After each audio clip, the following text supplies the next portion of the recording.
Баршаңызға қайырлы күн. Мен Ахмет Байтұрсынұлы атындағы жалпы білім беретін мектебінің 10 сынып оқушысы Мамырайым Шұғла. Менің жобам тақырыбы күн энергиясын пайдаланып жылуды реттейтін ақылды терезе жүйесі. Қазіргі таңда бүкіл әлемде энергия үнемдеу және тиімді пайдалану мәселесі өте өзекті болып отыр. Әсіресе тұрғын үйлер мен үлкен ғимараттарда жылудың көп бөлігі артық мөлшерде жоғалады. Осы мәселені шешу үшін мен ақылды терезе жүйесінің моделін ұсынамын. Бұл жобаның негізгі мақсаты терезе арқылы бөлме ішіндегі жылуды реттеу, ал күн панельдері арқылы энергия өндіру бұл қосымша мүмкіндік ретінде қарастырылған. Енді жобамның құрылымына тоқтала кетсем, мен 2 қабатты әйнектен тұратын терезе макетін жасадым. Терезе макетінің 2 қабатты әйнектің ортасына екі жаққа бағытталған күн панельдерін орналастырдым.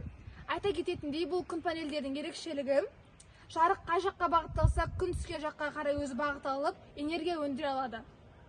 Біз қазір күн панельдері арқылы энергия өндіруді тәжірибе жүзінде іске асыратын боламыз. Яғни, міне, күн панельдері арқылы өндірілген энергия шамды жағып отыр.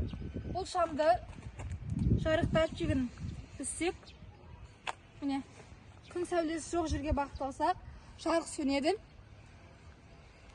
Ал оны қайта жалғасақ, күн панельдерінен қуат алып электр энергиясы пайда болып, шам жанады.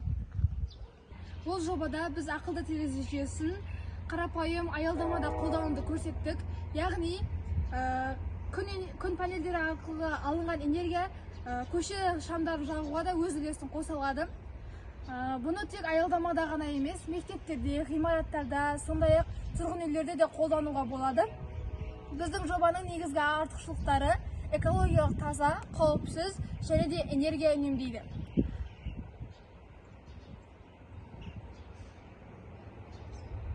Қорытындылай келе, менің жобам болашақта энергияны үнемдейтін және де өндіретін ақылды жүйенің қарапайым үлгісі. Назарларыңызға рахмет.